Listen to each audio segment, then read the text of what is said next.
Okay, hello everyone. And you can see our guides are in the background there. So they will be adding beautiful, loving support for all of you today on this call and on replay. So once again, thank you for coming on to this masterclass. We will go 90 minutes, maybe 2 hours, depending upon the interest of the group. So let's go for the interview and then we'll get right into it.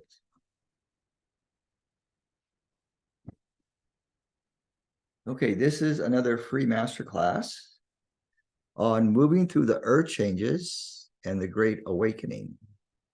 Now, remember, everybody's moving through these earth changes on a different level in their own way, although we can have consensus on like what is happening, both on the physical level and on the inner planes.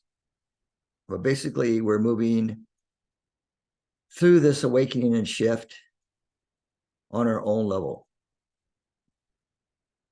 Many levels of the collective shadow of humanity, that is, you are seeing the dark night of the soul, basically being played out, is being exposed and brought to the surface for recognition, healing, and completion.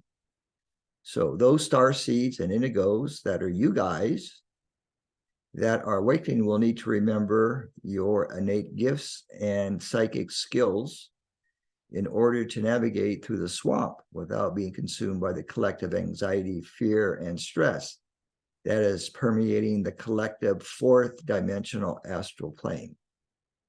Very important to not get caught up in the collective astral plane. That's tribal consciousness. That's what you see on the daily evening news as an example. All right.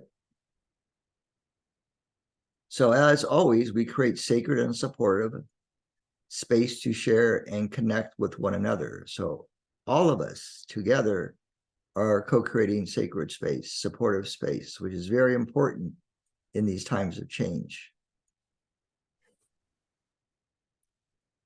This, as well as all other platforms that we offer,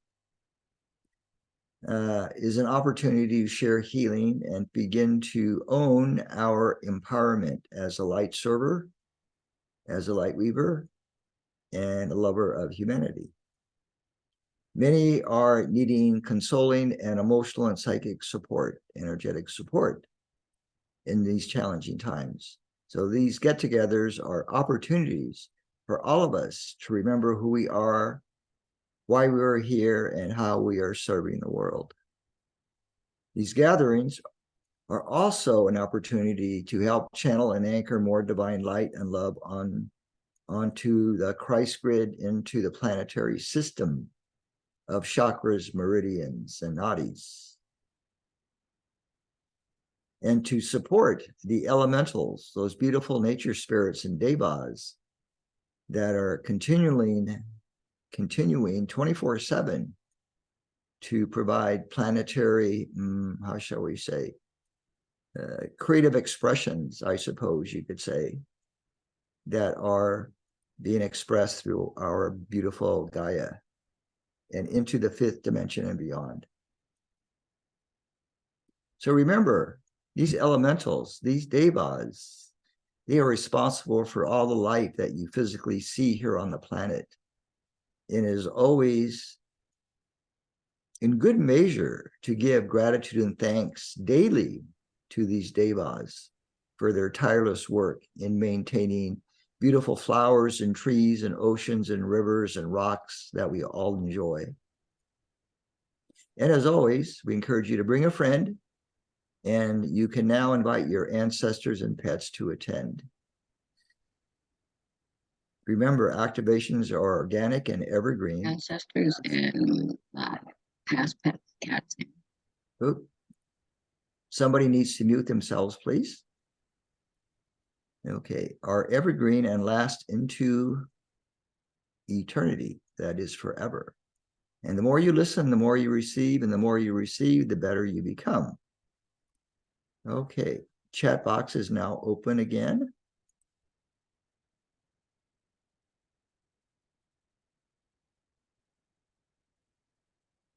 All right, let's create sacred space in a conscious way now.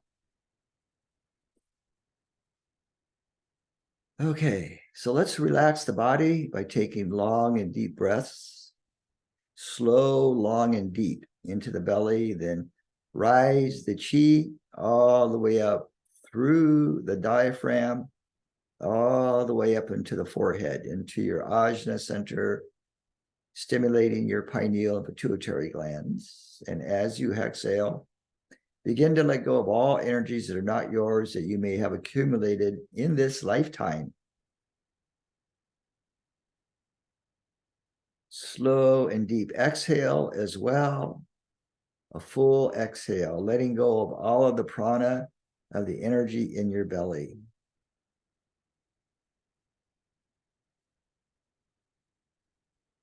Plant your feet visually, plant your feet in a pool of crystalline blue, aqua green water, or what appears to be water. It's really liquid light. So imagine that you are soaking your feet in liquid light of a blue greenish hue, sparkling, effervescent, clear. And imagine now that your feet chakras are soaking up this energy, and this energy, this liquid light, is moving through the meridians, circulating throughout your whole body, allowing the brain, the nervous system to begin to relax and be calm so it can receive. And constantly relax all the muscles in your face, your neck, your shoulders, your fingers, your toes, your calves, relaxing the tension in your belly.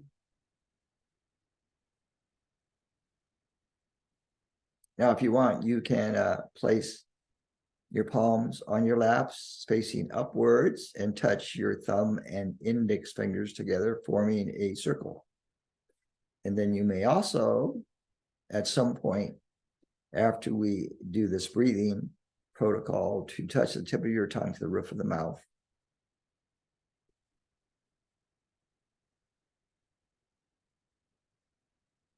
Breathing slow and deep. Body is relaxing, going to a conscious theta brainwave pattern, moving beyond beta and alpha into theta, deep theta, slow brain waves. Full and long deep breaths in and out.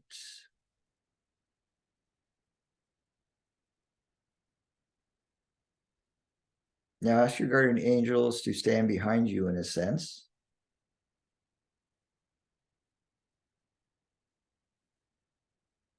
We're going to call in the Arcturians.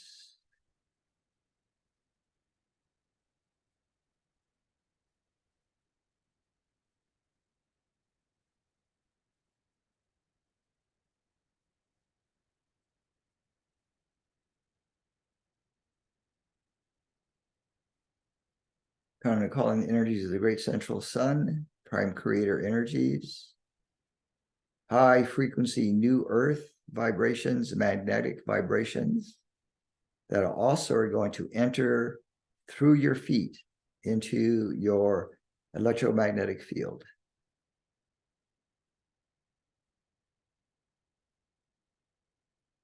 And we're going to call in the presence of your lineage, your council of light, and your healing team.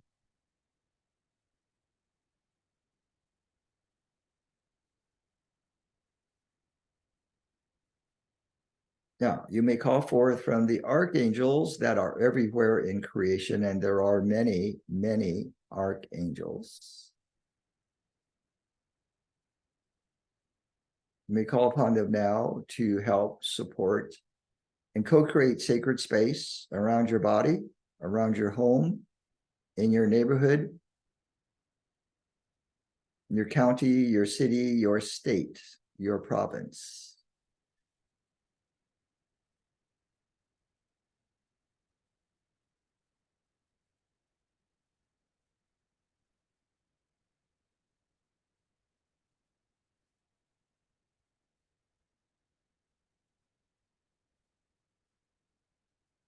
Now, in this sacred space, you can give yourself, that is your personality, your ego, and your inner child, permission to speak freely, maybe for the first time in a group setting such as this. Give yourself full permission to speak freely, to share freely, knowing that each sharing benefits the whole group in a healing way, in an expanded consciousness way, in a way that serves all. Plus, you begin to heal any restrictions in your throat chakra. And you begin to free up energies in your emotional body. Now, allow the body to just breathe naturally now. Feel the presence of your counsel and your healing team that are about you.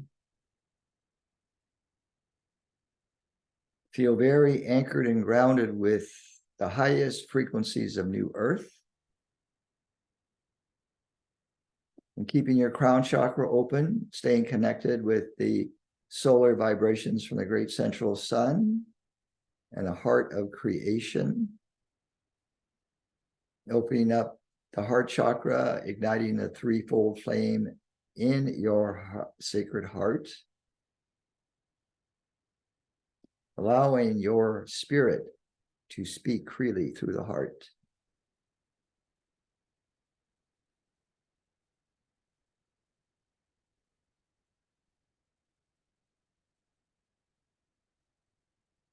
Now, we're going to move out of the old matrix as you know it. Third, fourth density. Going to be moving out of the illusion of the old matrix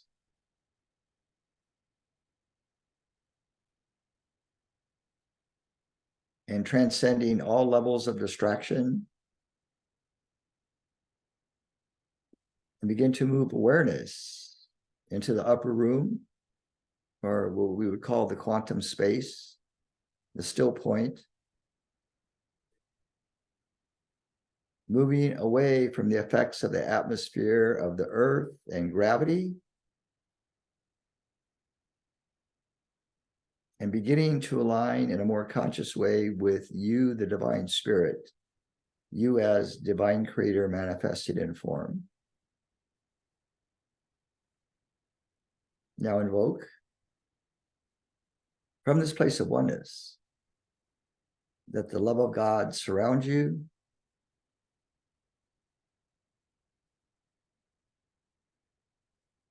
the light of God unfolds you, the power of God protects you, the grace of God blesses you, and wherever you are in awareness, God is, and wherever God is, you are.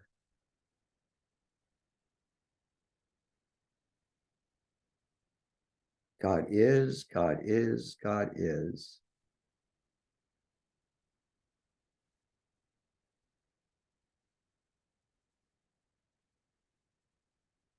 Now you're going to declare, proclaim from within, from deep within your spirit, your I am. Behold, I make all things anew. Behold, I make the world anew. Behold, I make my presence anew. Behold, I make my body anew.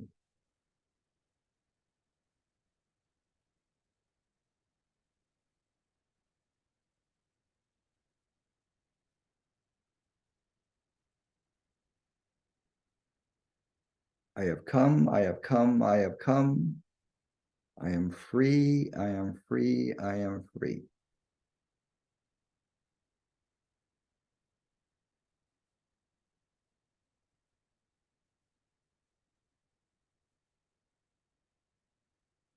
Now settle into your sacred space in connection with your guides, your counsels, your inner child, your guardian angels,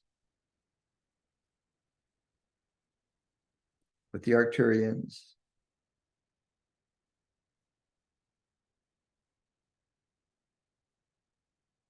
And we're going to pose some questions for your contemplation today and for possible discussion in this masterclass.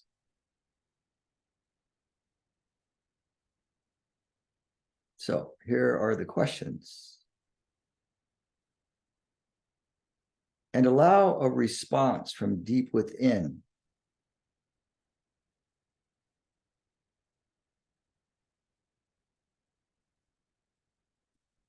In all situations in your life, are you leading from your emotional body? That is, making choices and decisions based on emotions.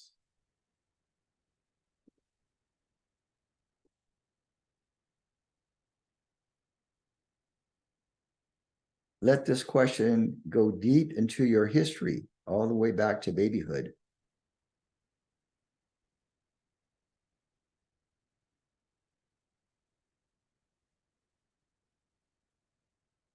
Do you make choices and decisions from your mental body, from your intellect?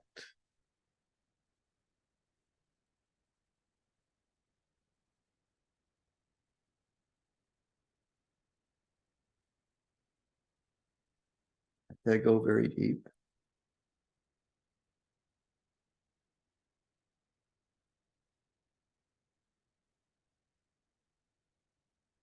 Or are you leading your decisions and choices? Are you leading from your soul body?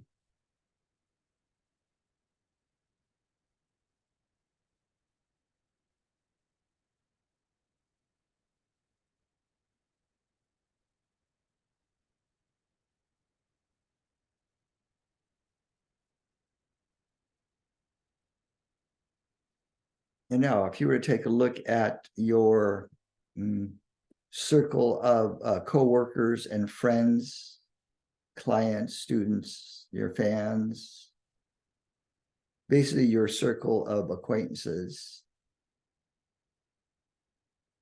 are they leading from their emotional body, their mental body, or their soul body?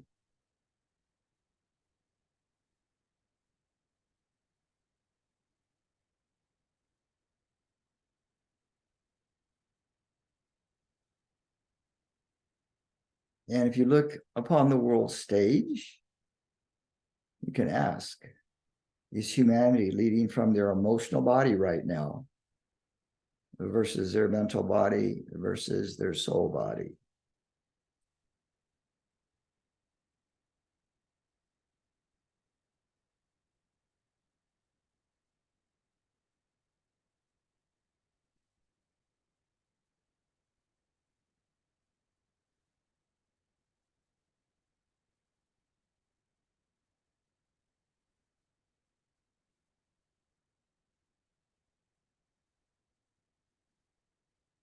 Okay, let's open up for discussion and sharings. We'll put us on gallery view. We may go into another query in another hour, but we'll see how the energy goes here.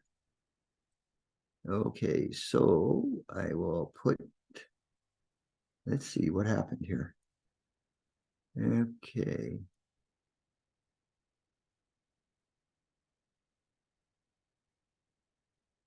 What happened?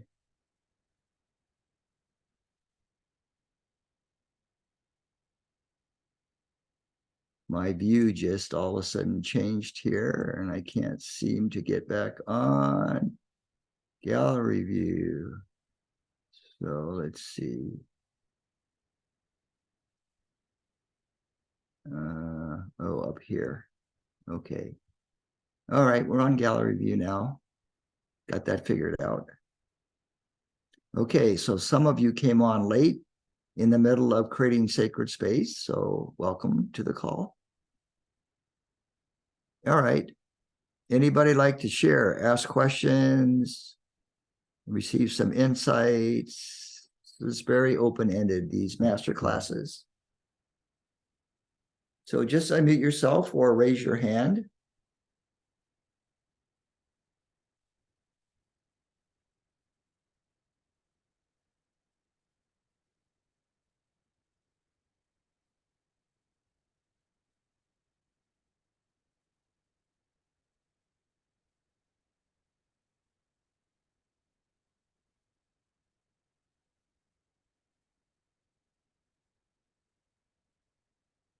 Nobody's wanting to go first? What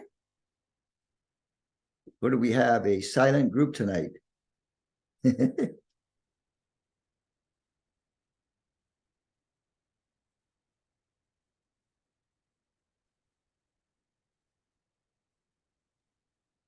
Actually, Kenji, I got while we were going through the exercise that I come from both soul and spirit the majority of the time.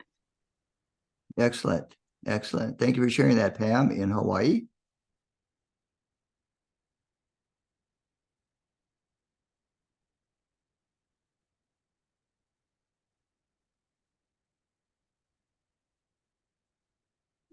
Kenji?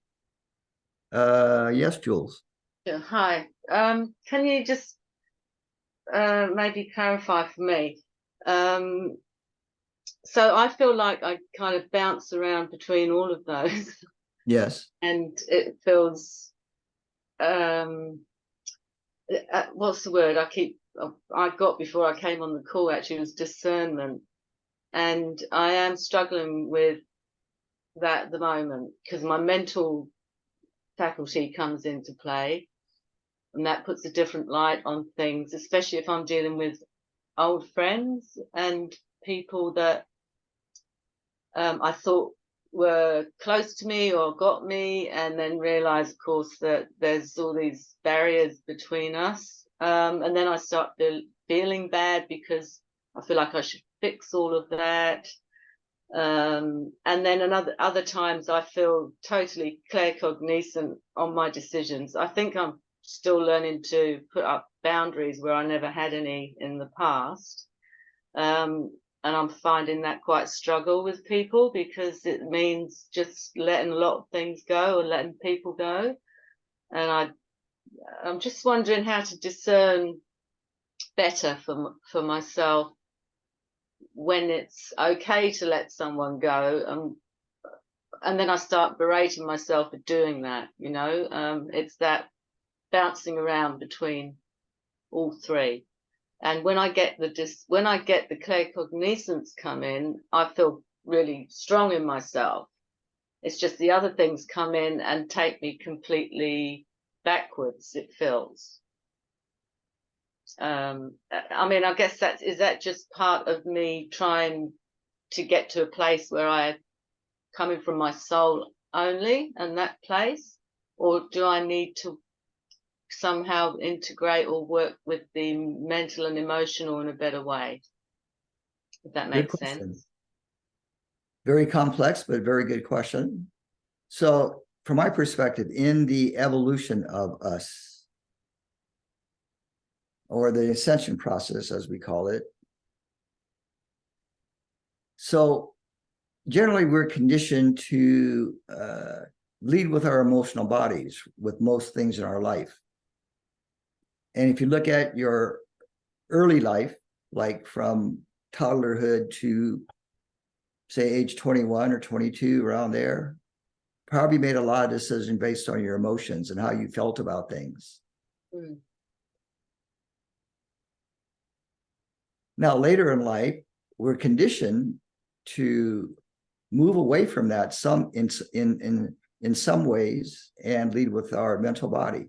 In other words, using your intellect to make decisions, to know which way to go in life. If we're speaking about evolution of consciousness, generally, the baseline is leading with the emotional body, and then it evolves to leading with your mental body. And then at some point in the very high levels of evolution, we discard that and lead with our soul body or our higher self in all things, in all aspects of our life. What does that mean when we are making decisions from our higher self perspective? Well, it means that we create circumstances, situations, we draw people into our lives that, how shall we say, aren't emotionally reactive or mentally, intellectually stuck in their mind, kind of a thing, if you know what I mean. So when we start consciously ascending, we may lose people just because the vibrations don't match. You know, it's just a matter of vibrational match. If the vibrations don't match, well, they don't match, right? Right. And so really, it's not like you did anything wrong or they did anything wrong. It's just that if you want to keep moving and defining your space of who you are and where you're going, you're going to have disconnections and you will have connections and you may have some reconnections. Cool. That makes sense. That's fantastic. That absolutely, yes. Thank you. That really does make sense to me. And yeah, as a child, I was totally hypersensitive and emotional. I think I suppressed myself a lot in that respect to try and be more logical and kind of masculine, if you like. Yeah. Yeah. Well, see, we have to understand that there's this difference between our intellect, our mental body, and our consciousness, our soul body. So when we begin to make decisions and choices from consciousness, that is your presence, has nothing to do with your mental body, your emotional body, or your physical body. It means that when you can reach that place of making choices, because we have free will, of course, we make choices from our presence, which is our own knowing, then we have no regrets. We know who we are and where we're going and how we move in the world, in a sense. There is no question. Right. So That makes a lot. Yeah. And so when you stay in that place of presence, there's no doubt. There's no emotional reactions. There's no rethinking or the intellectualizing of, oh, did I make the right decision or not? When your soul leads in every action in your life, well, I mean, it knows, right? It knows more than your conscious self knows. And that's a challenge for all of us to move into that place where we don't question what our presence or our intuition or our inner knowing is showing us or telling us or moving through us as. So in other words, in a way, we're moving away from gut feeling reactions to making decisions to intellectual decisions and making it from a place of knowingness. Yeah. Yes. Okay. I'll integrate all that. Thank you. Okay, you're breaking up a little bit. Sense. Yeah. Sorry. That makes a lot of sense. I will re-listen as well and integrate that because that really did. Because I think part of my problem is I do that.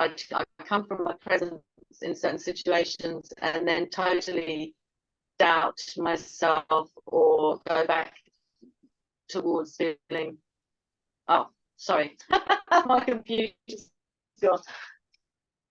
You're okay. Jules, what you'll need to do is log off and log back in on this call because you have a broken internet connection.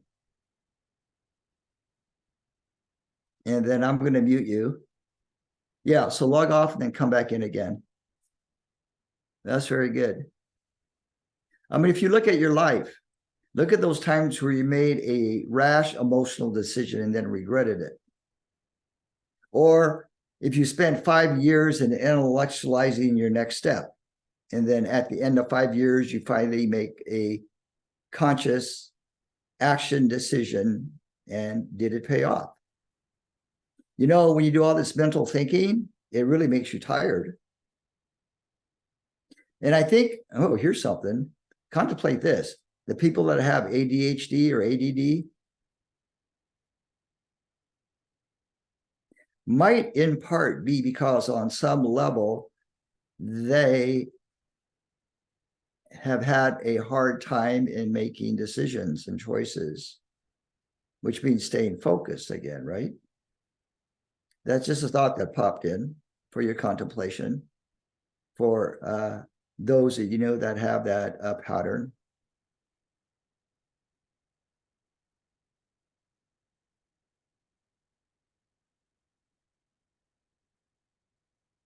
Questions, sharings, comments?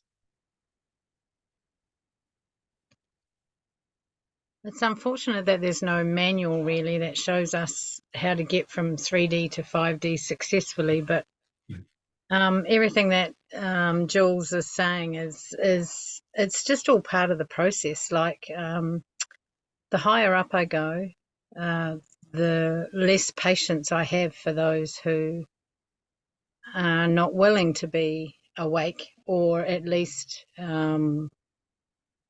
open to what's possible spiritually. And there are a few YouTube channels that you can watch that kind of are trying to give a manual on how to get through it all, but they're not being very successful at it. But one of the things that seems to be repeating itself is that the higher you go, the quieter your life is going to become, and the less people you will have around you. And I don't actually know any masters who have a screed of friends knocking on their door all day long. They have to do a lot of inner work, and that is what we are all called to do. If you are feeling the calling to go higher, if you are being pushed from spiritually behind or inwardly to serve, then you are going to also be called to be a hermit or a hermitess. And that's just part of it, because in order to be a successful servant for the energy of all that is and all that was and all that's yet to be is requires for us to be quiet and to be grounded and to tap into all those clears that Jules was talking about, in order for our discernment to be working in line with our intuition and being on point. That's necessary for us to teach correctly, keep ourselves protected, and to be able to deliver messages. Like when Kenji, often you will say in these beautiful meetings that you provide for us, oh, I don't know where that came from, or something's just coming in, or blah, blah, blah, blah, all that sort of wonderful things, comments that you say.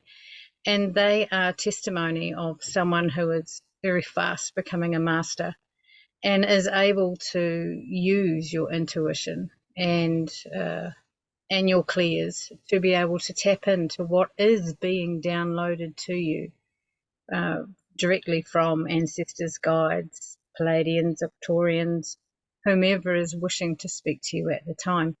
And all of that is part of the requirement. So trying to fit in or trying to accommodate our old friends is only keeping you in the 3D.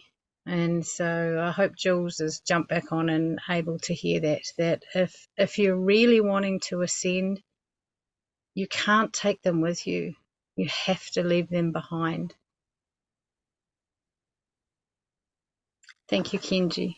You're welcome.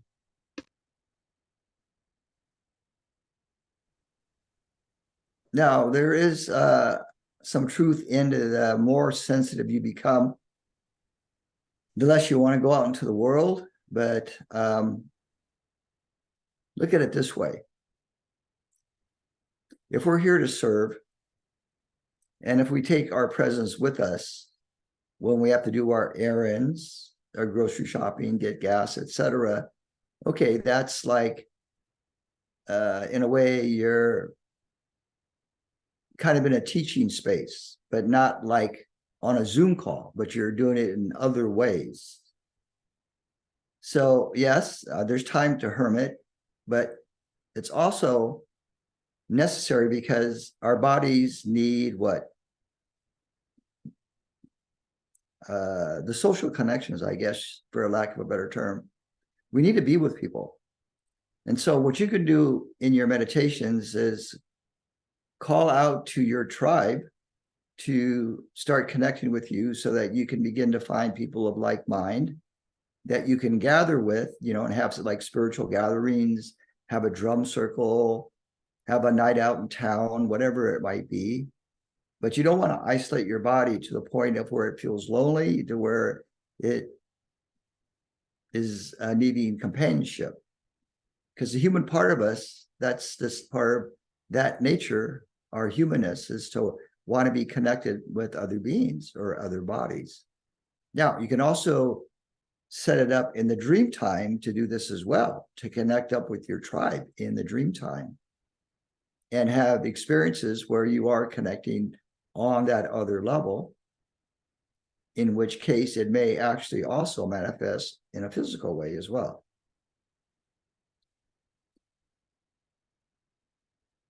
All we can say is that the evolutionary journey is not necessarily easy. It has pitfalls, it has challenges, as you know. But the more that you have tribe with you that support you, where you can communicate and talk with them, whether it's in person or a Zoom chat or whatever it is, the more better that is. You don't want to isolate yourself to where you feel like you're really just totally like so different than your community of contacts that you feel you can't relate. You can relate. So here's the trick. If you want to do this homework, I always felt when I was doing my academic training back when I was in my late 20s, early 30s, getting my master's degree, I always felt that I could talk really with anybody from any background. And I still believe that today, that I can talk with anybody. I can speak their language. Now, I don't know if that's a skill to develop or if it's innate within all of us, but see if you can move into that space where you feel comfortable in talking with anybody from any background about anything. And there's a way to share in which you're not dumping on people. Now, that's an art. That's a skill to develop. It's how do you communicate without laying your trip on another person or a group? Now, if you're afraid to do that, well, we suggest that you just practice doing that, because practice makes perfect. I learned that from way back when. I don't know, I think maybe my dad reminded me of that when I was in high school. But the more you practice, the more perfected you become. So be willing to do your homework every day. I do homework every day when I meditate. And even if I don't see the changes right away, I still keep at it. I still keep the intention and the focus. And I'm always working on being more receptive. So, you know, it's working on your blind spots. It's working on those unconscious blocks that you have. We call them filters. So the less filters you have, the better you're able to communicate with people. So think about this. Most people have a lot of filters going on when they communicate with people, when they're at their job, going about in the marketplace, doing their errands, wherever it is, relating to your spouse, raising a family, whatever it might be. If you think about it, and if you look at people, they have a lot of filters going on, and that affects the outcome. Obviously, that affects the level of communication. So rule of thumb is the less filters you have, the more profound your communications with self and others will be, right? And ideally, when you have no filters, then you're just like an open mirror. And that's a good thing. Comments on that? Yeah. Penny in the Blue Mountains, but she's really not in the Blue Mountains, tucked away in isolation, but she's in Australia. So go ahead, Penny. I am in the Blue Mountains. What I was going to say was that if I'm feeling, if I'm kind of in my stuff, can you hear me? Yeah. If I'm kind of in my stuff and I'm feeling really wobbly and, you know, childhood stuff's coming up, I feel really lonely and I can't relate to people. But if I'm sort of if I'm kind of in my light and in my center, I do exactly what you say, which is everybody nourishes me, and I nourish everybody.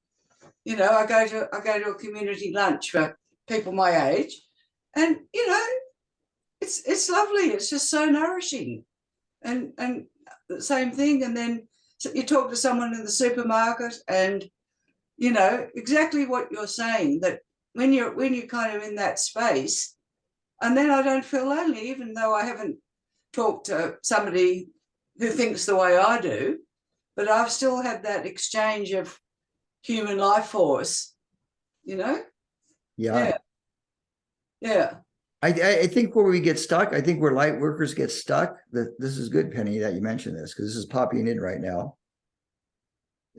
Light workers have this need to want to be with people that think like them. But here's the thing. If you know who you are, and you know why you're here, and you know where you're going, that's all that matters. It doesn't matter where other people are at, what they think, what they believe.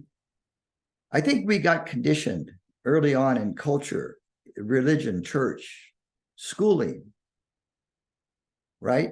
You know, to fit in, for people to like you, for you to like other people, for them to love you for your beliefs.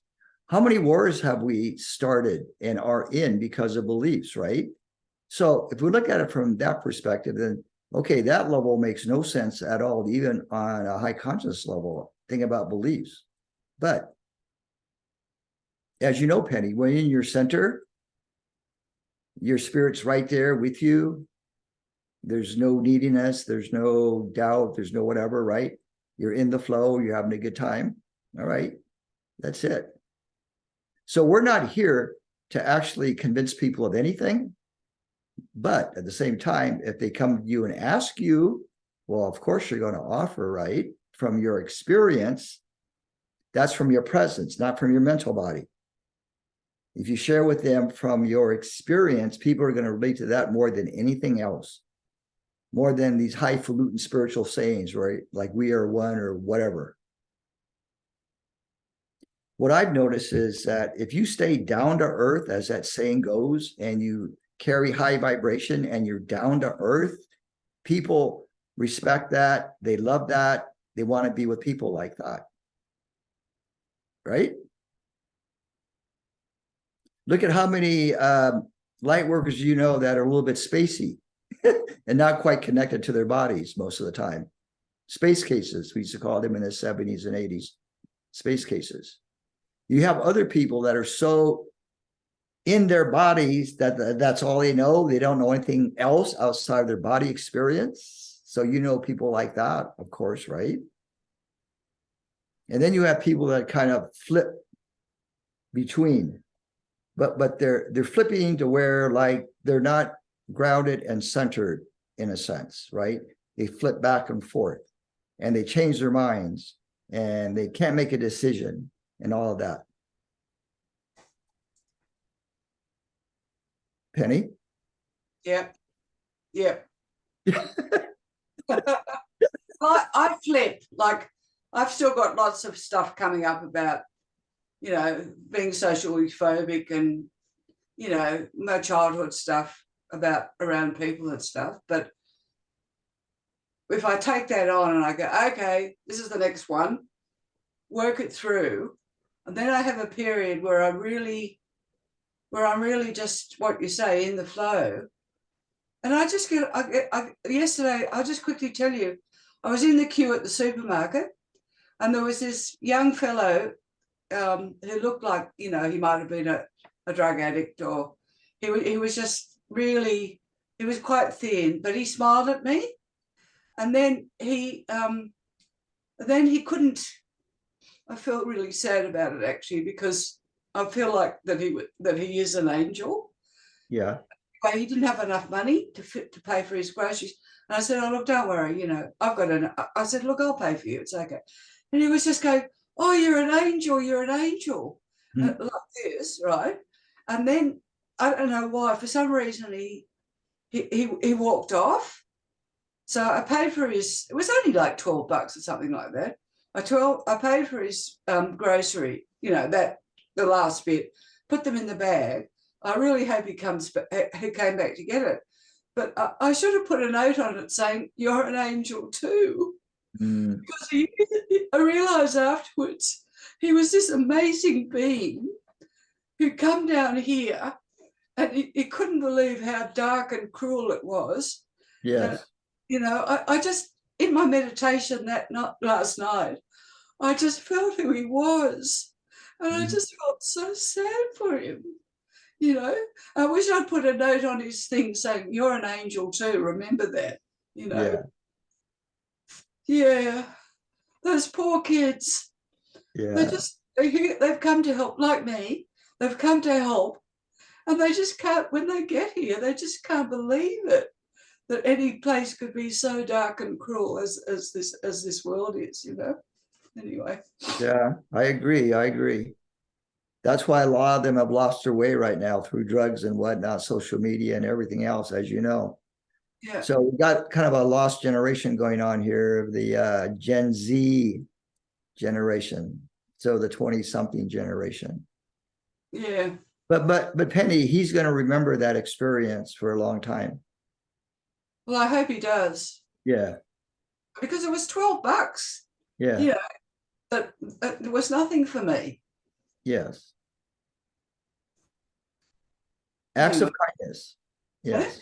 If we could do that once a day, oh wow. Yeah. And Thanks for sharing that.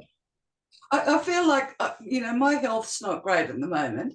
And I feel I'd love to do something for those kids, but really I haven't got the energy now to do anything in the world. You know, the only thing I can really do is just pray for them. You know, Yeah. Yes. that's the only thing I can do. So, yeah. Okay, this reminds me, you guys, in the chat box, put in your contact information if you want to connect up with people from this group here. Put in your contact information, like Penny, put in your contact information. Because we always have people from New Zealand and Australia on these calls. And I've got to get this chat box off to the side somehow. I don't know quite how to do that. I mean, I used to be able to do that. And now I can't do it. So let's see.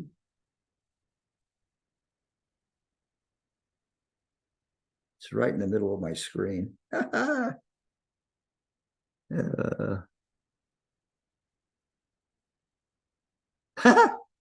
Golden says, there are some dense energies around at the moment, Kenji, maybe keeping people in thoughtfulness or thoughtlessness. Well, anyway, you got to remember their plan, you know who I'm talking about, is total distraction.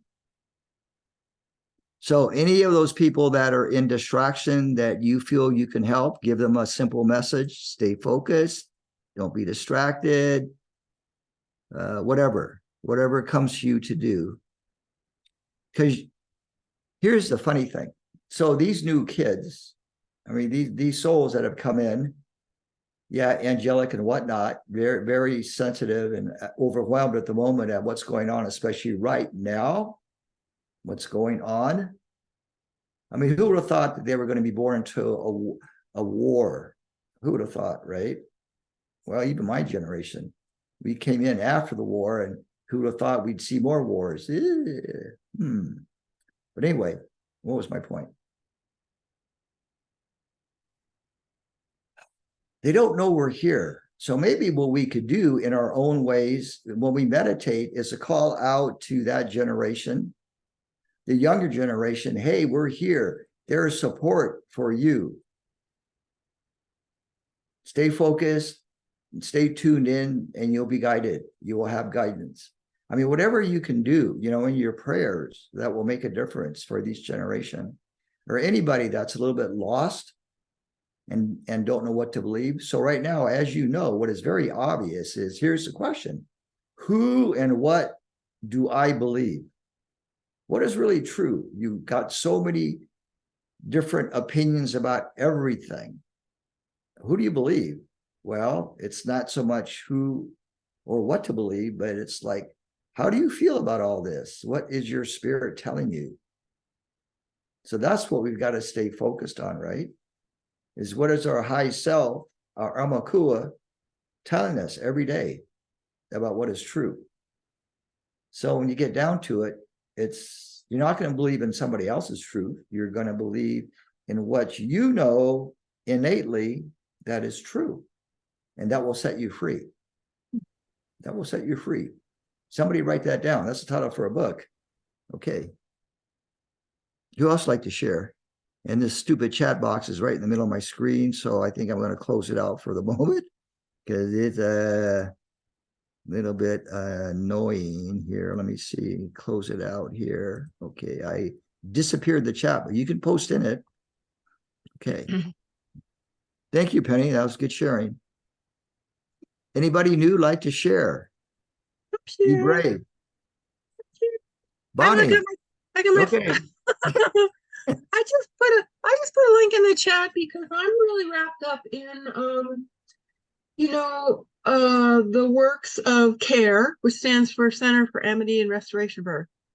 And we have a local group that gathers every other week or every, there's a lot of different like Telegram threads for that, but we get news updates 3 times a week from the woman who's in charge of global intelligence and the global financial system. And it's basically what's left of the world that we knew is just kind of like a wind-up toy that, the battery's running down. I like that. Battery's running low. Okay.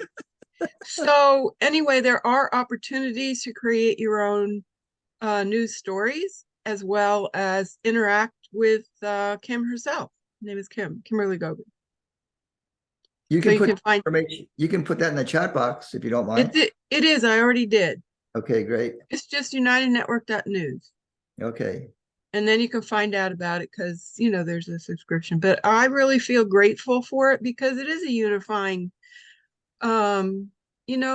very gently powerful kind of organization that sponsors the 8 billion people in the world who need care. Nice. Thank you for sharing that. Now, if you healers and clairvoyants that are on the call that have a practice, put your information in the chat. So you get the chat transcription in your replay. So part of the idea of these master classes, these fireside chats, is for you guys to connect with one another. Now, Jan in Hawaii, where's Jan? Is she still on the screen? There's Jan in the upper left top corner. Jan does some amazing technology healing work as well as other things. So Jan, you can put your information in the chat box. Jan lives on Oahu.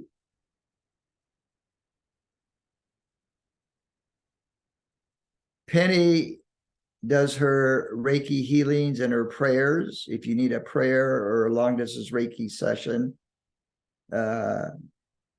contact Penny. Penny, put your information in the chat.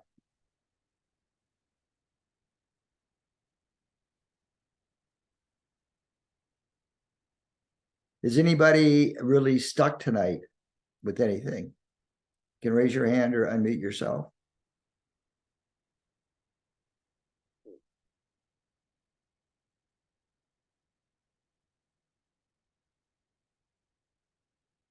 Anybody have? I just wanted to mention one thing because the last time, or when you introduce this, you talk about our inner child. And, my training is that we each have 6 inner child archetypes. So it's a little more, I don't call it diverse or complex than, just one. There's not just one aspect. So I found that very helpful because we also learned about the nature of the elements and the elementals and how to, be able to communicate with them, because that's where we're going, in universal consciousness, is to be able to manifest through a state of at-one-ment. Mm-hmm.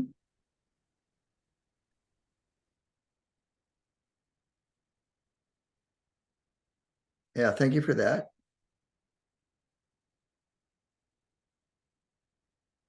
Think of it this way.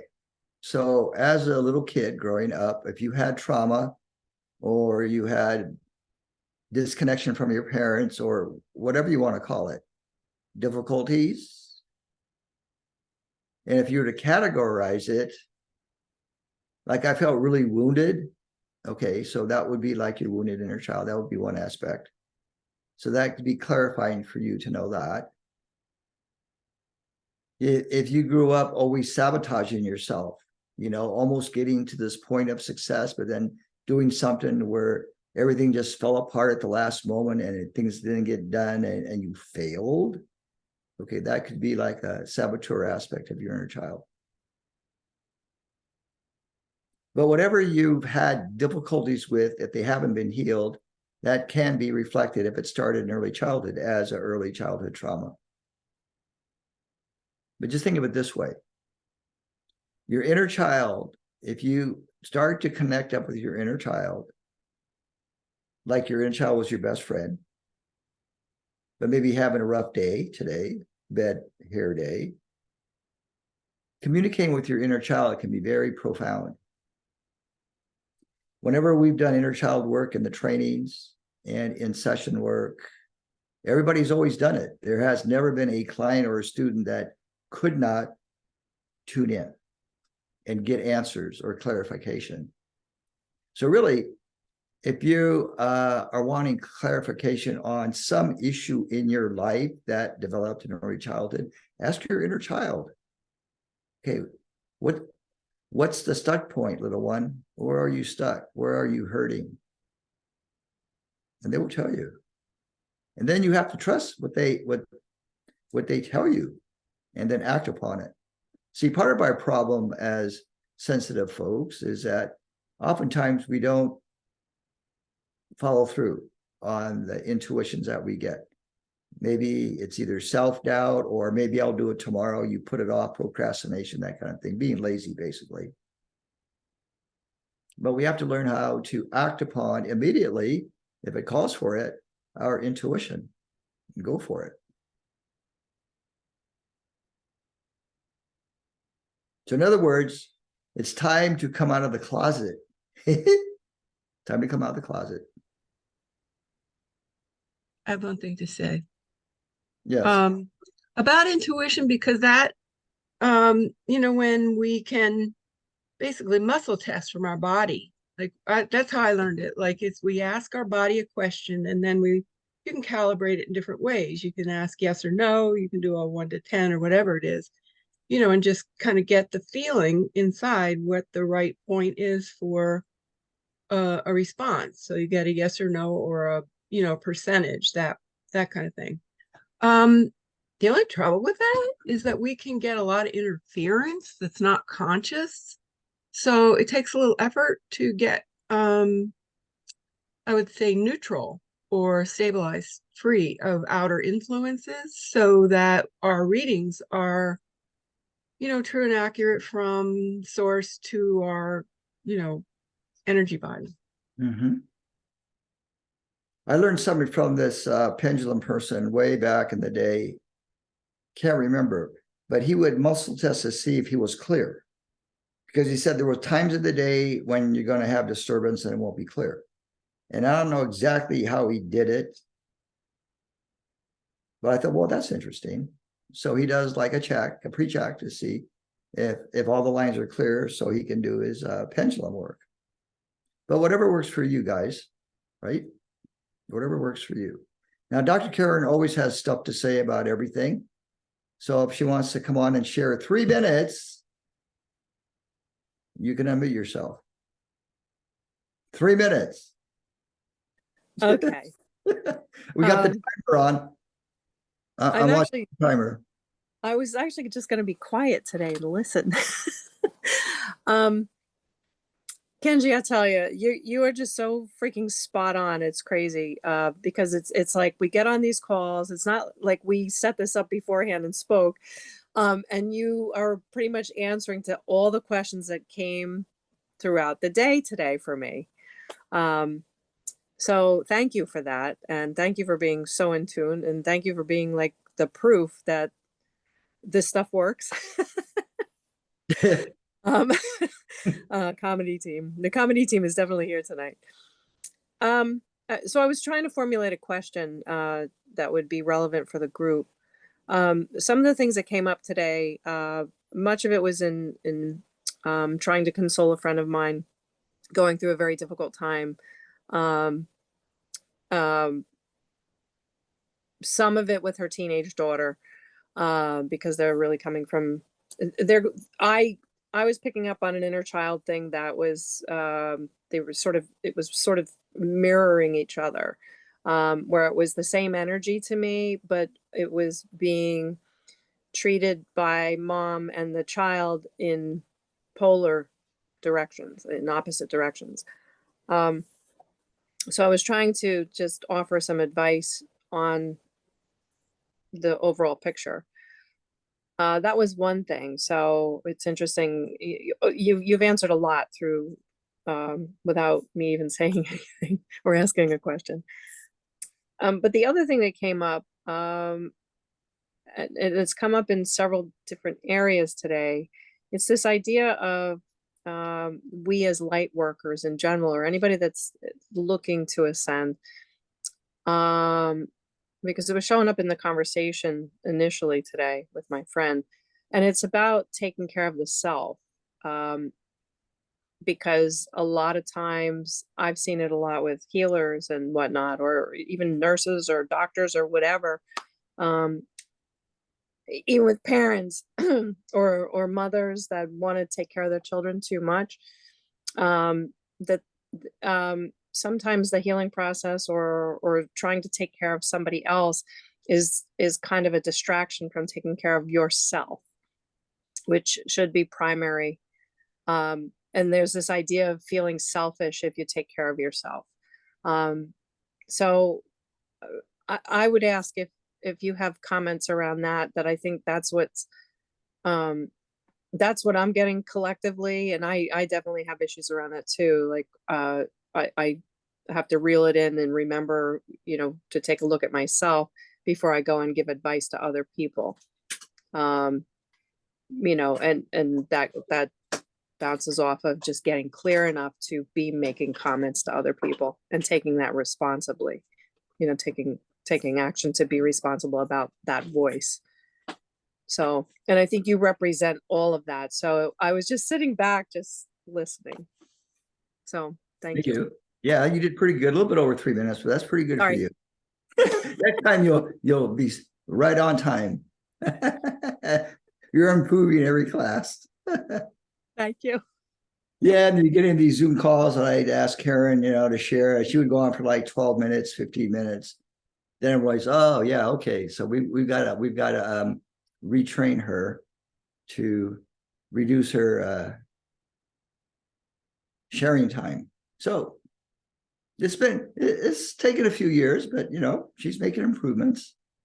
But anyway, 13 years.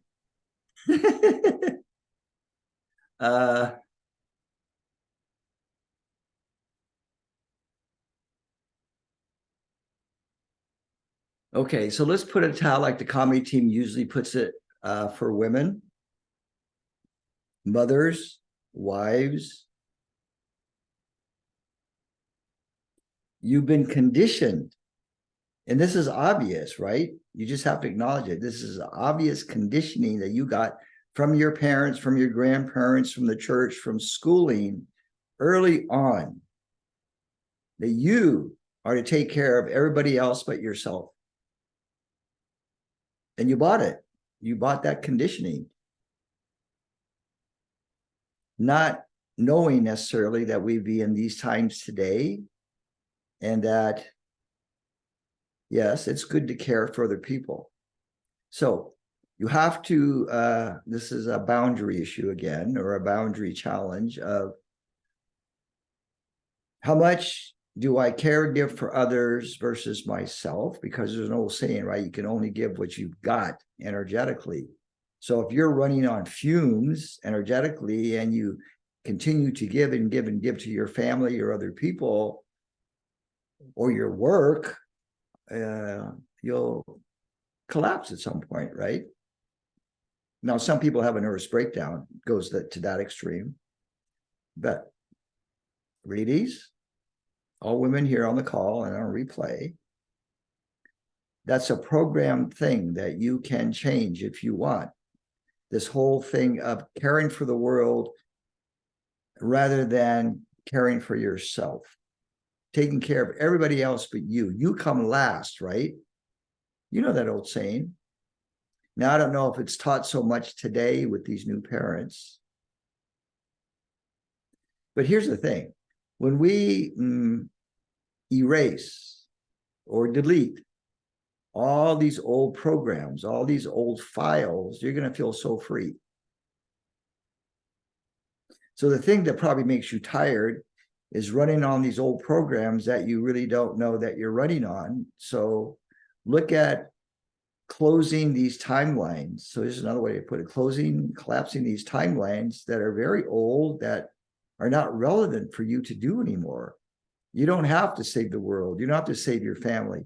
You don't have to take care of everybody and then have no time for yourself at the end of the day. It is not selfish to take care of yourself. That's what the comedy team is wanting you to know again. It's not selfish to take care of yourself. But you have to, right? If you're in the healing arts, even the coaching arts, a therapist, a mom, you have to take care of your own energy, right? So that you can serve others. So here's the thing, to know where your boundaries are, to know that point of, okay, enough is enough today. Now I'm going to do for me.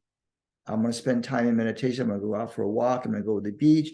I'm going to write in my journal. I'm going to go get a massage, whatever, right? Give to yourself. Because as you know, healers are the last people to give themselves healing, right? They work on everybody else, and yet they don't get the work from others enough, right? So be willing now to give to yourself more. And again, find that place within you that demands, in a sense, it's like a cultural imperative, or it's like it's like you must do this kind of a thing, right? Find out if you still carry that and dissolve it, let it go, delete it. Treat it like an old Word file on your computer that you somehow found accidentally, and that you're going to click and drag it from your desktop into your recycle bin and then clear your recycle bin, right? So it's 2 steps, right? Move it into the recycle bin and then clear your recycling bin. So it's done and gone forever. Now, one way you can give to yourself is go get a bodywork session of any kind, or go get a reading from somebody, or just call somebody up that you can trust and just chat with them. You know, if you guys set up chat times with your friends, like pen pal kind of thing, like in the old days, where you communicate with people that you resonate with, that's another way you're giving to yourself. You're letting the energy, the built up emotional energy that you have in your body, as you express it through chatting, through conversation, that gets the energy moving. You don't want to hold on to it silently and suffer. You don't want to silently suffer, you healers, right? Silently suffer. Like a Mother Teresa kind of a thing, right? Oh, I heard, by the way, before she died, she had a realization about the church. So I think in her next incarnation, she's going to be doing something way different, way different.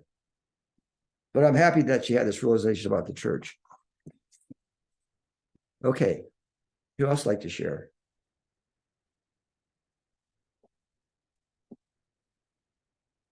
Come on, this is the time you share, you guys. Don't be quiet.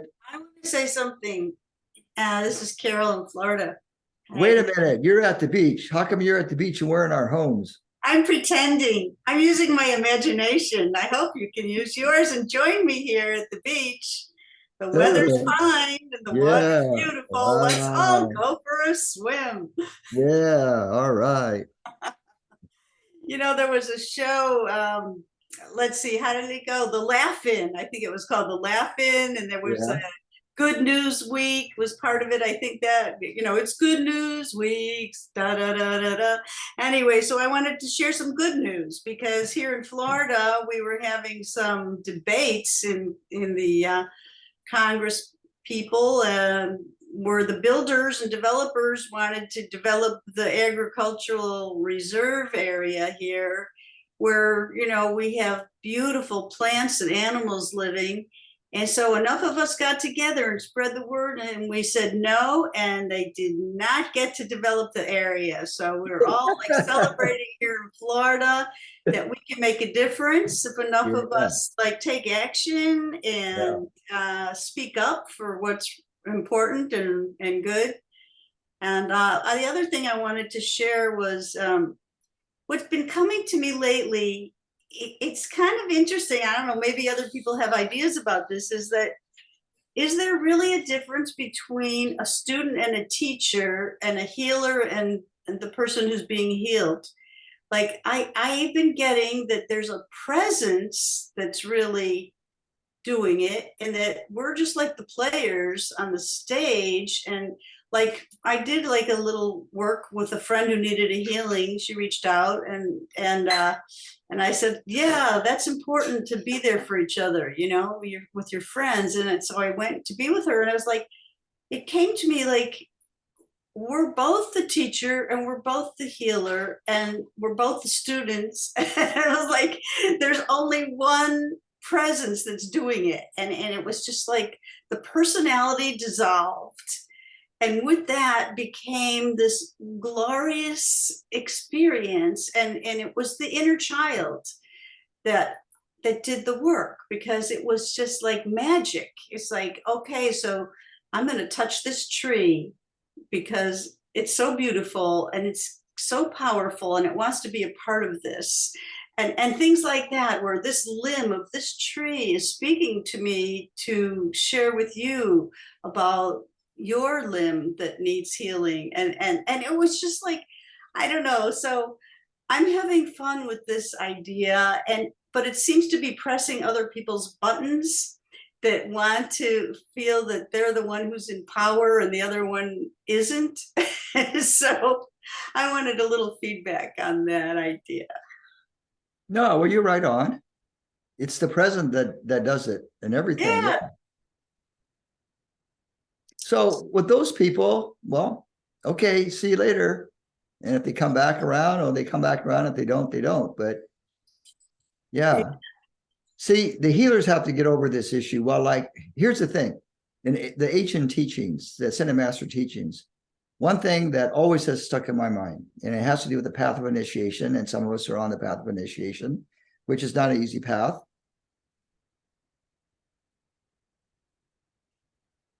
And not every soul will choose that path in an earth incarnation, but some of us have. So it is like a very difficult life in a sense, in one sense, but also very rewarding. But here's the thing. So what I always remember, I still remember very clearly, they say the last level of the aspirant, us, people like us, the aspirant, they call them aspirants, and the seeker, the initiator, whatever you want to call them, is this level of glamour. So if you look around, where do you see glamour? And wherever you see the glamour, okay, those people are stuck in it. That's like, okay, the healer does it to the healee. Well, maybe on a certain level it appears that way, but Carol, you're right. So it's the presence that does the work, that does the healing. So the last hurdle for the light worker, the light weaver, is dispelling all notions of glamour, whatever it is. So we just simply call it an ego trip. And you can be a high level and still have an ego trip. You've seen that. And how you can tell is, okay, all these people that have gotten famous and well-known and have a huge following, are they stuck in glamour? Look at your sports heroes. Look at your political heroes. Look at your military, any level of society. Are they stuck in glamour? How many medals do they have on their coats, right? How many championships do they have? Here's another way you can tell, is by how people dress. And that's a sure sign. Dress to impress. Really? You've heard that saying from the spiritual community, dress to impress? Yeah. I dress the way that I dress because it feels comfortable to my body. And I like the colors. That's how I dress. So I try to buy all cotton. And it's got to feel comfortable to my skin, or else I can't wear it. Okay. I agree. I think it's important for you to be comfortable and also to check in with your skin. Yeah. Yeah.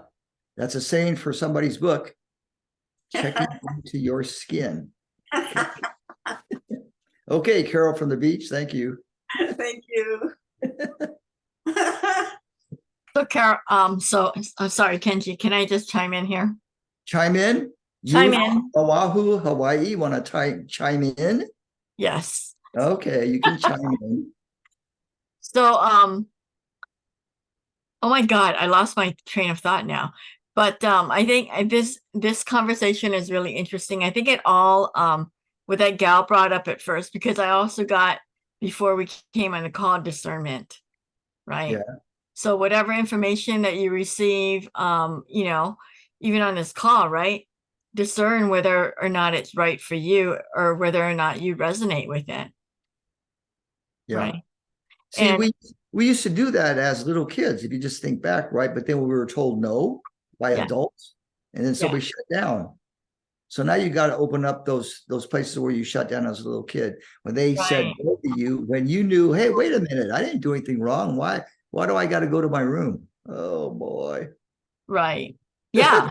Yeah. So, you know, what she was talking about, you know, she's second guessing herself because of her paradigms. I mean, basically that's what it is, right? But to kind of go back and uncover what those paradigms are is really kind of difficult sometimes, because, you know, it comes up in so many forms and so many ways that it could be a little bit tricky, right? To take a look at. And thank you for the talk about the kids. You know, so my kids are, you know, like me. So and they're both very different. But they don't shy away from, well, they do, but they don't, right? They know what their gifts are, but they're, because they've been brought up. I mean, I've always been open about it. I think their viewpoint is different. And I will say, though, that it would be good if there were communities out there, or groups out there that did talk to the kids about this stuff. Because when I was doing the project grads, I would always get the kids who were having these supernatural experiences, or wanted to talk about their spirituality or whatever, right? While the other psychics were getting all the kids who were pregnant or whatever, right? But they, to me, it was really great talking to them, because they felt like they had someone that they could talk to and not be weird, or not be looked at like, just be quiet about it, and just, you know, turn your head or whatever. Yeah. Yeah, we all have to remember that force, which you just mentioned, that force is still very strong in the world. And people get influenced by that. Mm-hmm. What are they going to say? Yeah. Doesn't matter. It really doesn't matter. It doesn't, but a lot of it is fear, though. So when people come up in fear and they're challenging what you're saying, right, then you start to bring up your paradigms on whether or not you're correct or not. So, you know, you knowing yourself and being able to say, you know what, whatever, you can say whatever you want, but I know in my whole being that that's not true. Then that's where you really need to come. That's where you come, where you stand in your own oneness, basically. Yeah. Nat Khan has a really good comeback for people that give you flack. He said this, I don't know, 20 years ago, no, 10 years ago or so. As you wish. As you wish. If you say something like that, you're acknowledging what they say, but you're also saying, I'm not buying that because that doesn't resonate as my truth. That's a very polite way of just saying, thank you for sharing, but I'm not going to buy it. Yeah. It's crazy. It's crazy. We built our lives on belief systems and we have wars over it. That's the craziest thing. Think about it. If you're coming from a cosmic level, you're looking down at the earth and you're looking and you're seeing all this stuff going on the earth and you're seeing all these civilizations being involved, doing their thing. You go, my God, what's going on down here at the earth? It's craziness.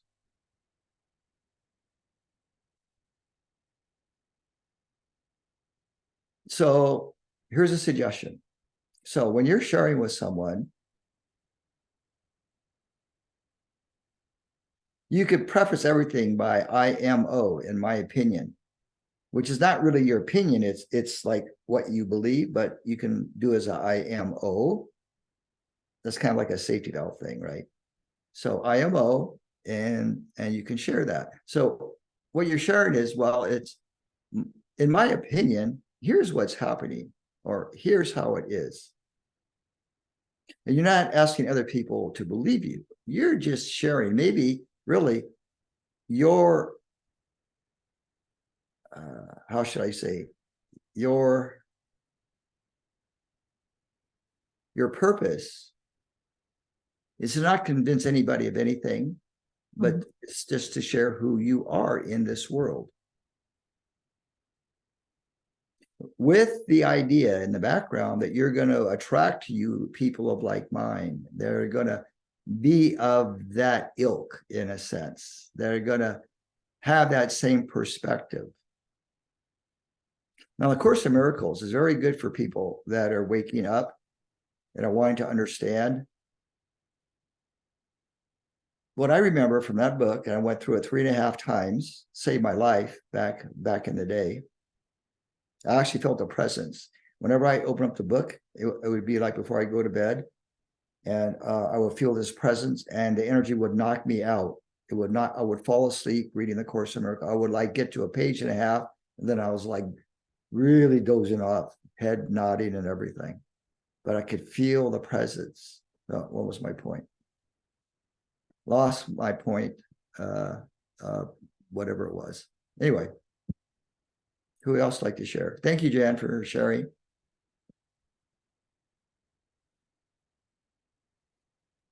Lillian's hand is up, Kenji. Lillian. Oh, yes. Boy, Pam's very observant. Lillian, okay. You can unmute yourself. Hi, Kenji. Thank you. I had posted in the chat before, but it was along the same lines as on saving yourself first and not worrying about saving the world. And I totally understand that concept, but I still struggle with just, again, worrying about the world as far as the animals. I'm really, I have a strong love for the earth and all of the creatures, and again, just their interconnectedness, and I know how important everything is, and so that's where I just that's one of my struggles as far as just in hearing that we don't have to worry about saving the world and saving, I guess, the world as it is, and going to the new earth. And then, so what's happening with all the creatures and all the animals I love? So that's a my good struggle. question. That's a good question. Well, So if you look at it from a higher perspective, right, there is no death and there is no pain and there is no suffering. It just appears that way on this plane because it was set up that way with our emotional bodies. So here's my take on the animal kingdom. They have a group soul. They don't have necessarily individualized soul consciousness like we do, like human beings do. But they have consciousness, they have feelings, they have emotions. They're very intelligent, as you know. And they do at times appear to suffer and take on like human diseases and illnesses and all that. But if you look at it from another level, that there is no death, and all of this is a big story being played out for the last time in this way, might give you some comfort.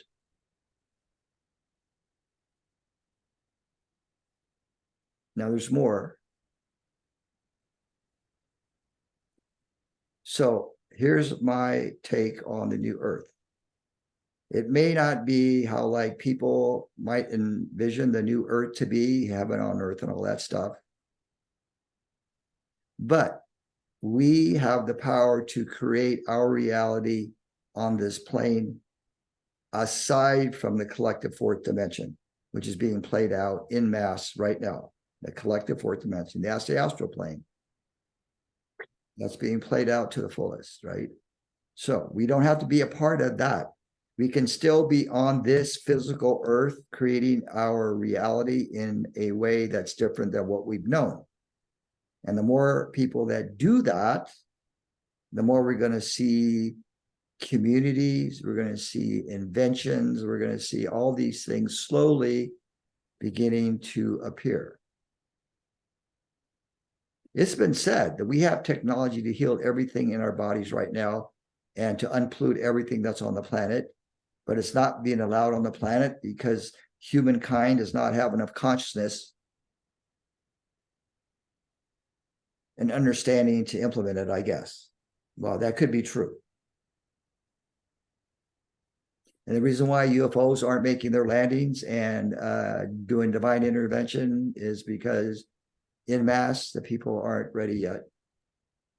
And think about it. If most of humanity is leading from their emotional bodies and we had a mass landing, I mean, I would celebrate personally, but so you got to remember, we've been programmed through movies and social media and video games for a very long time. This is mass formation hypnosis, right? This is subliminal programming. It's been happening for decades. So we have to free ourselves from any of those effects of that. So I believe, here's my take, that we're not here to save a crumbling world. Like the Tower of Babel is falling down and collapsing, right? We can rebuild. Obviously, we can rebuild. But to try to save a dying Congress and corrupt governments, no, it has to be something totally different, right? Plus, you can't save if they're not willing to listen, right? So that's obvious, right? So you can really only help people, those that are willing to listen and have an open mind and open heart to new ideas, of which you all are bringing through all the time, right? New ideas. That's very threatening to the establishment. So you know that. But getting back to suffering animals. So on another level, they're not suffering. They are mirroring back to us our internal suffering, our internal discombobulation, our internal state of affairs. They are mirroring that. Yeah, it's hard to see. Yeah, it is. It's hard to see a polluted lake and polluted rivers. Yes. But here's the thing. You can bless every experience in your life. So here's what I do.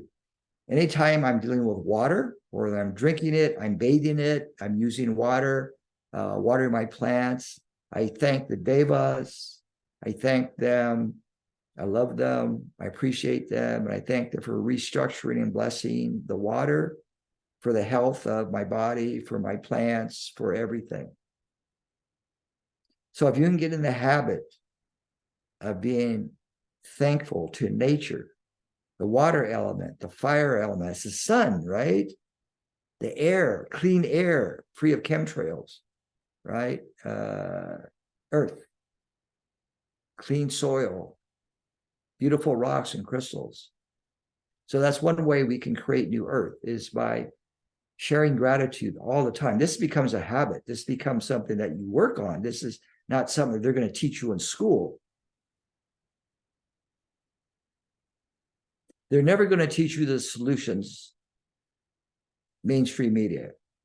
They're always just going to show you the problems. But here's the thing about discernment, right? So whatever they say, you do the opposite. So if they're creating fear, then you send love, right? And you do not believe what they say, obviously, right? Because everything that they project onto you, they're doing, right? And you may know those are some of your personal friends. They are projecting onto you what they are doing themselves. They don't realize that. Now, should you call them on that? Well, only if they ask, or only if they get into such a place of where they're suffering and in pain, to where they might be open to a little bit of new perspective. But again, using your discernment, always ask spirit, always ask your high self, your Amakua, when to speak, what to say, right? Then you can't go wrong. Buddha taught, if he didn't have the answer, he was patient. He meditated, he waited, and he was patient. Not many of the junior generation can say that, right? About patience, right? But that is an art, being patient. So I've had to be patient all my life. That's been frustrating in a way. Having to wait years for something to manifest. But when in doubt, don't do anything, right? When in doubt, should I go this way or that way? I'm not sure. Then don't make a decision, right? Contemplate it, sit with it until something flowers. See, so that way you're not leading with your emotional body and you're not leading with your intellect. You are, so my point is getting way back to, do you lead with the emotional body, your mental body, your soul body? The path of initiation, you master your emotional body, and then you master your mental body. And then at some point, instead of you channeling your soul, that even steps aside, as well as your emotional body and your mental body, and you have a direct line to your divine spirit, your I am presence, going into the body, not being filtered by any of that stuff. So that's the ultimate, as far as the teachings go, is that direct challenge from the I am through the body, not being filtered through the emotional body, the mental body, the intellect, or even the soul. Contemplate that one. Ooh. Comments on that one? Sharings? I use that alignment when I'm doing my own meditations. Yeah, nice. See, Pam's becoming Zen-like. Just a one short sentence, then she's muting herself. Congratulations, Pam.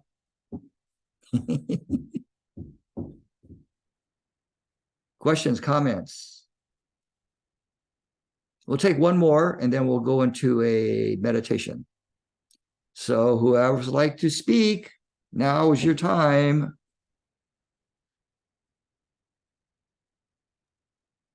Hi, Kenji. Melissa. Hi. Yes. I just wanted to say, as I'm sitting here, I can feel the energy in my spine just like pulsating and going out of my right toe. And there's like total bliss in my upper back as I'm just focusing on everything. So it's very blissful and peaceful. So thank you. A blissful back. Okay, that's Yeah. the title for somebody's book. Thank you for sharing that, dear.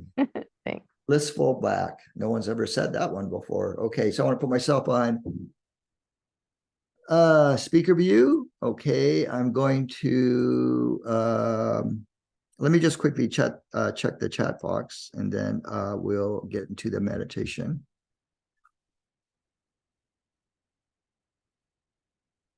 Oh boy, let's see. Somebody wrote a book here. Oh, I got to scroll way up. Boy, you guys really put a lot of information in the chat. So I guess you're going to have to read the chat and the transcripts and the replay.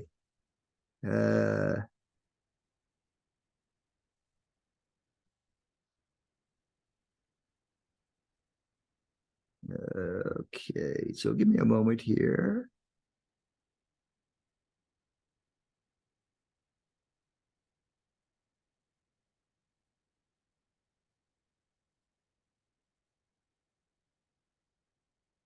Betsy Max. Yeah, leading by example, of course.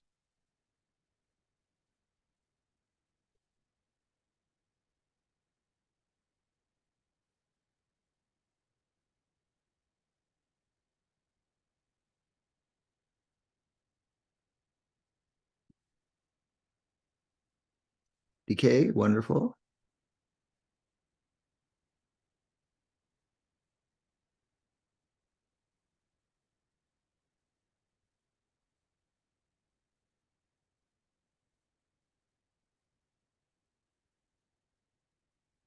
Yes, on your posts, Bonnie.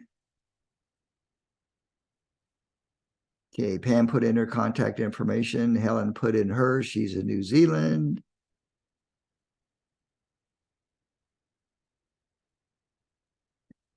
Helen, Sherry, put in your contact information in the chat box.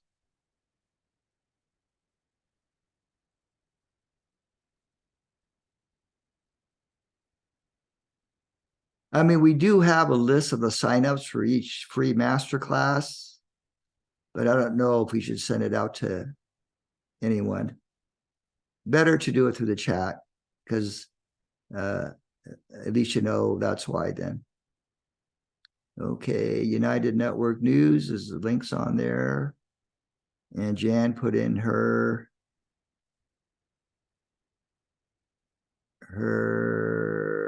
email. Pam does Reiki, Pam in Hawaii. Penny put in her contact info, good.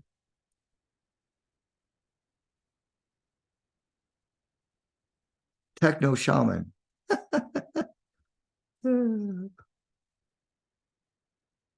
Techno Shaman. Okay, Rini in Florida put in her email address. There's people that go to Florida for the winter time. So those of you that are planning that and are on this call, you might want to see if you guys can connect. I'm trying to connect people up from my group that are going to Florida for the winter months.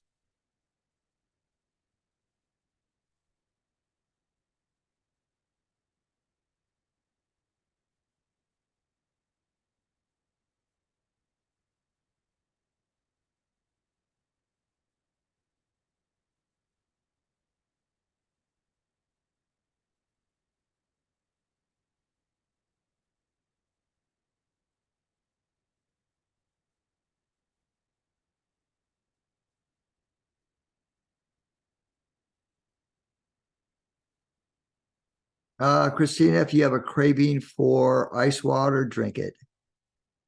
Okay.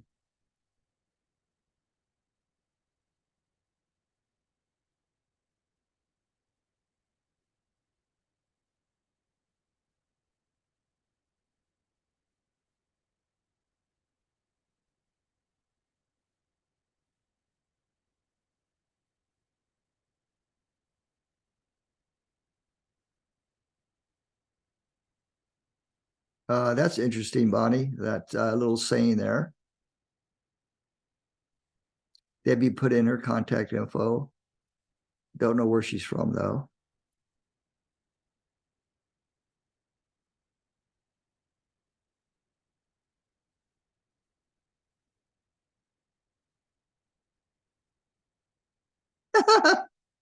When the student is ready, the teacher appears. When the student is really ready, the teacher disappears.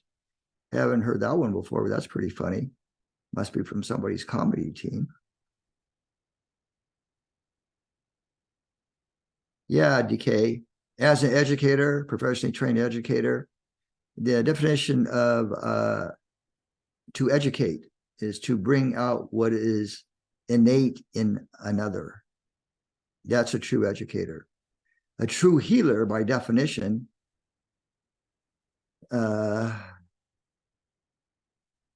restorings to one's original integrity. That's healing, or to heal.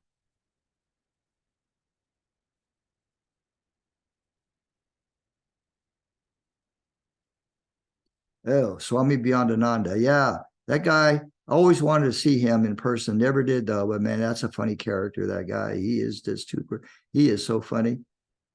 Okay.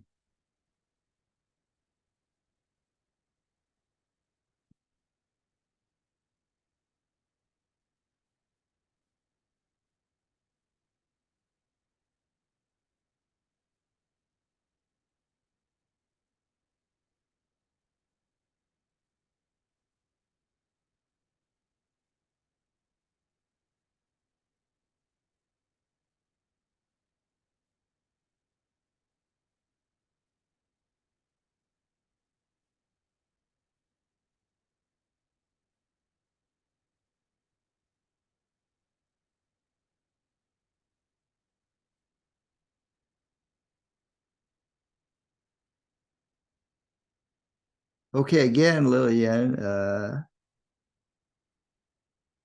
earth can take care of itself. Not to worry. The earth is powerful enough to clean up the act that we put upon it. It's a matter of how long it's going to take. So Kenji, while you're looking at that, can we do a short exercise to for our vagus nerve? In particular, what? Quick thing, a joke. A what? A joke. Explain. Why do you need to be careful when telling jokes about vampires? Gee, I have no clue. Anybody? You got it. You stumped the whole audience. Okay. Because it may come back to bite you. No. Okay, you guys need to laugh because that was an exercise to for your vagus nerve, right? Get it stimulated. Oh, so when you laugh, you stimulate your vagus nerve? Yep. Oh, I didn't know that. Okay, that's very good. You want to tell the folks where the vagus nerve is in the body? It actually starts from your brain stem. It's the only one that starts from your brain stem, and it's called the wanderer, right? That's what vagus means in Latin, because it wanders throughout your body. It touches all. It's your parasympathetic system, so it affects all of your organs, your lungs, your heart, your liver, your kidneys, all of them, all of that. Stomach, most importantly, right? Your immune system. Yeah. And it ends where in the body? It ends actually at your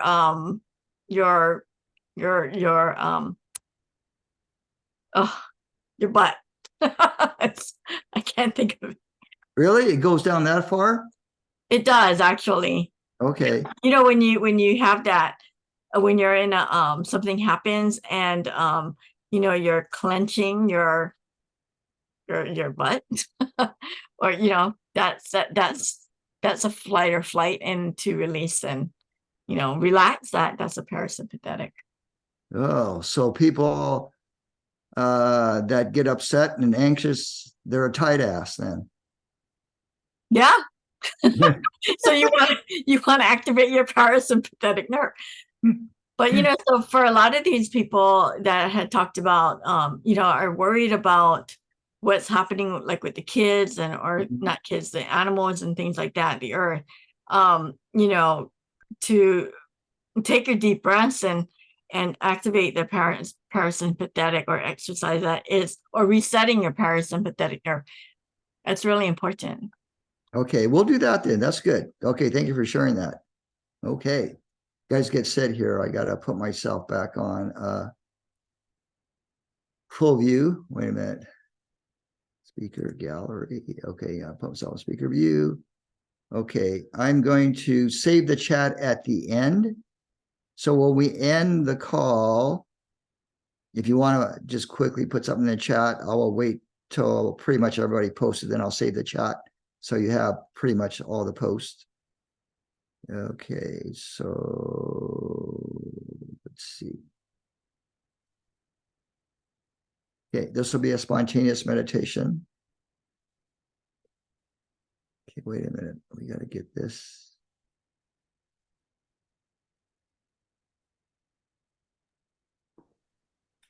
Dan, I just have to tell you, Oh, sorry. yeah.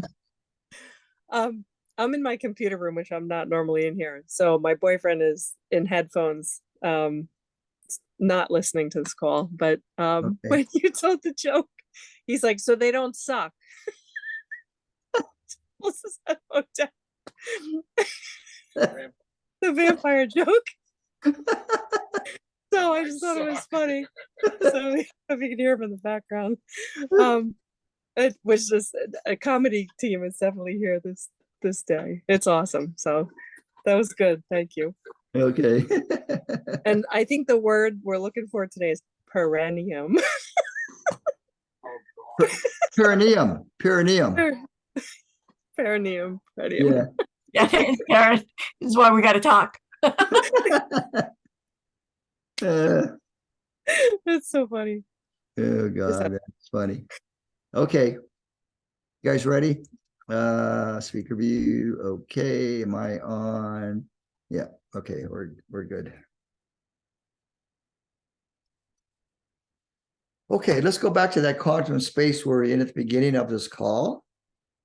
So just recollect, reconnect, recollect, recall that beautiful space that you were in before.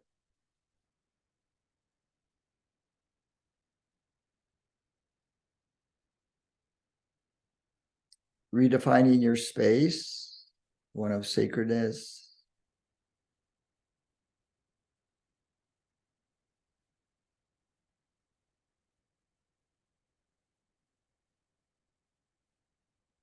Okay, let's bring in the presence of nature, of Gaia, of the devas, the nature spirits, the elementals in the mineral kingdom. Let's invite them into this meditation, as well as the sacred heart of New Earth, and the essence that flows through the great central sun into our galaxy and universe.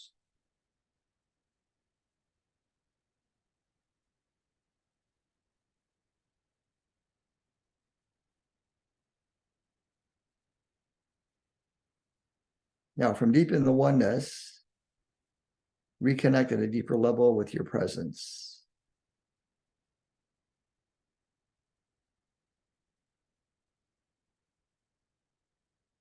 Your rainbow light body, your I am, your monad.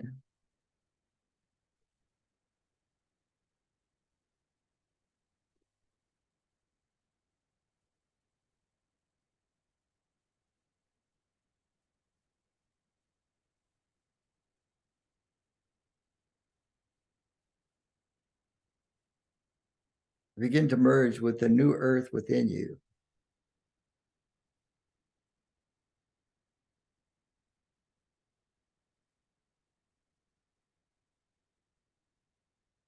Imagine that the new earth is being rebirthed through your presence and is filtering down through all of your different light bodies, from the fifth dimension all the way down to the first dimension of your being.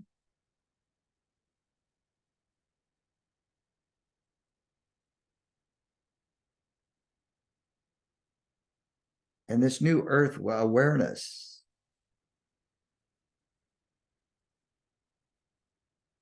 is moving upon the earth to all those that are ready and willing to receive.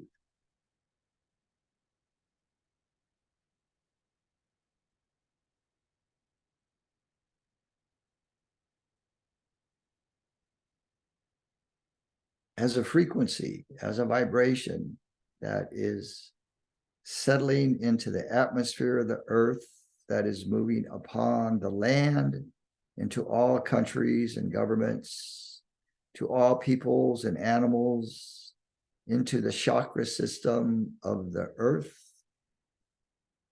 into the Christ grid, into the very core of Gaia.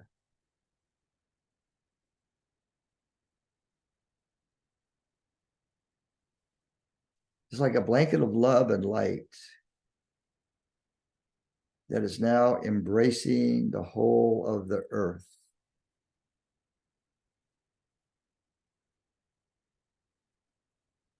And is asking all beings, it is time to come home. It is time to wake up from the dream. It is time to remember.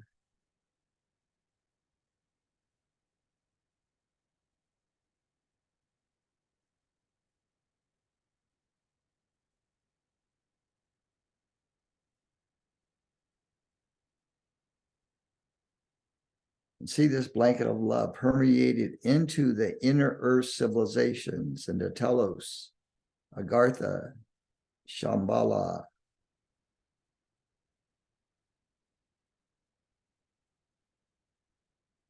into Middle Earth.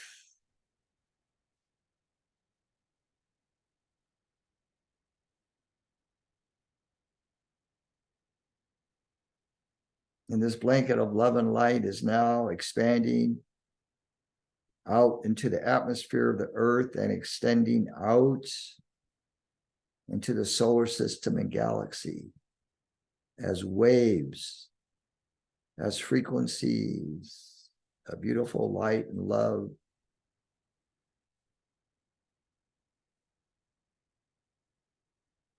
And it's going to all the planets in our solar system and to all the moons in our solar system. And out into the Milky Way galaxy. Filaments of light, frequencies of light.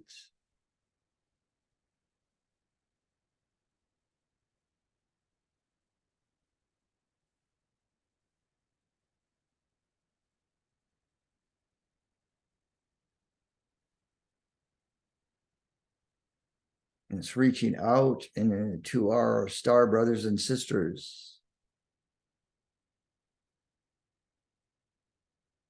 Arcturus, Andromeda, Pleiades, Sirius, Aldebaran, Cassiopeia, Lyra.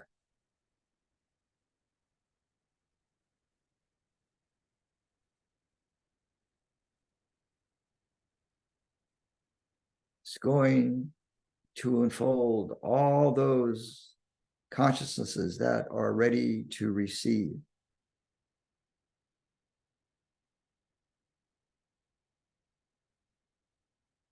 Infinite light waves, sound waves, frequencies of pure joy and love and light and laughter.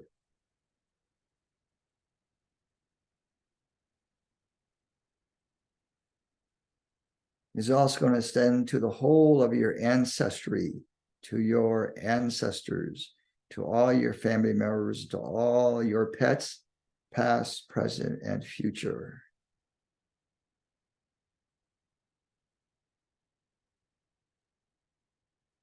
Asking your ancestors, those that are ready to receive, to receive.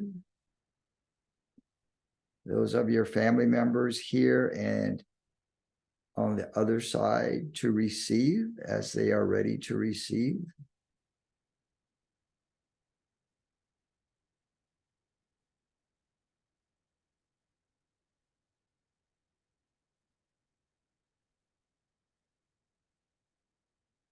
Feel this blanket of love surrounding your home, your neighborhood, your county, your city, your state, your province.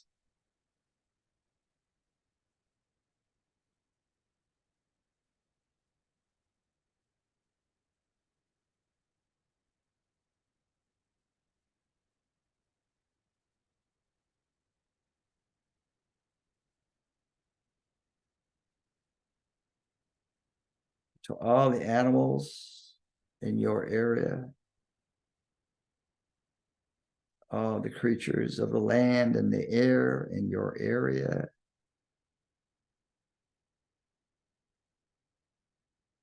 the mammals and the oceans and rivers and lakes, to all the crystals,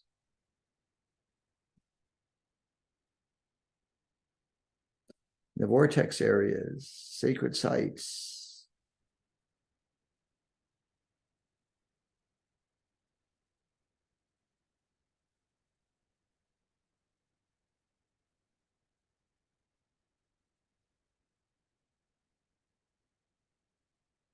now we're going to bring this light into the crown. It's going to settle at your brain stem, the base of your skull, top part of your spine. And then it's going to move down your vagus nerve system on either side of your body, all the way down towards your tailbone, deep into the groin area.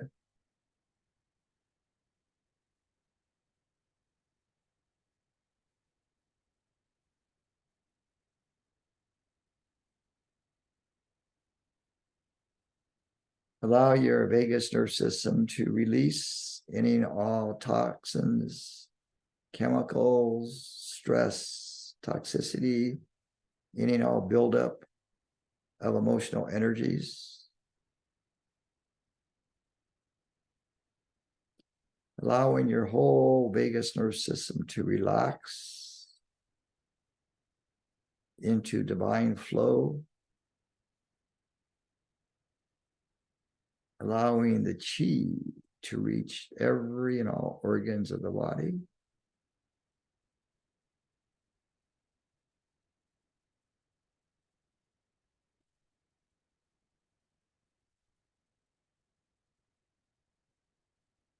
And again, visualize a liquid pool of light that are immersing your feet.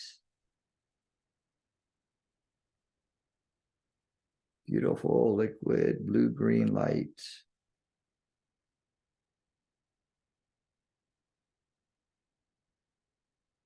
And allowing that deep calm and peace to enter into your meridians.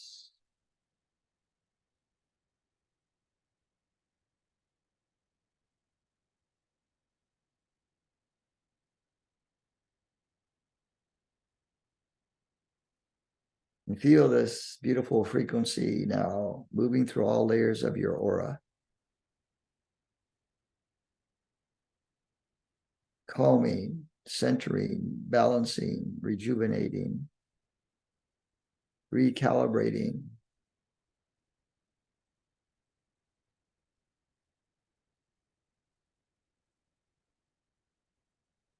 Bring it into your chakra system now for divine flow, and into your nadis, and into your solar point, your solar plexus.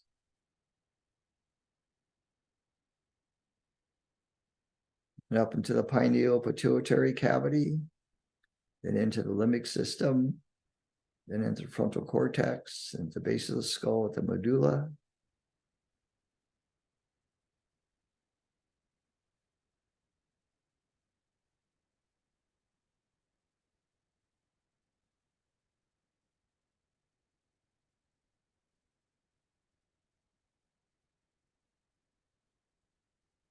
Now, as we end this call for tonight, you want to stay in the zone, stay in this altered state for as long as you can.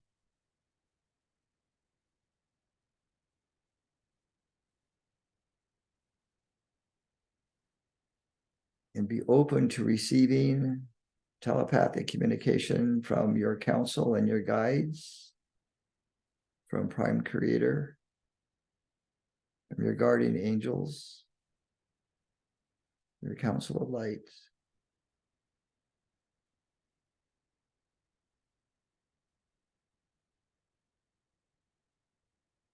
And for integration afterwards, after you come out of this meditation, drink plenty of water.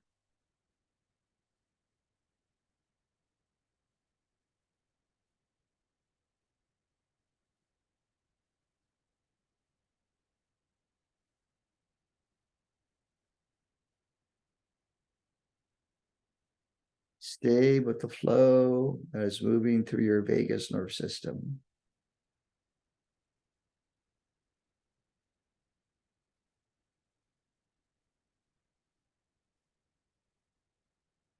I shall drop off the call now. Enjoy the rest of your experience. Many blessings.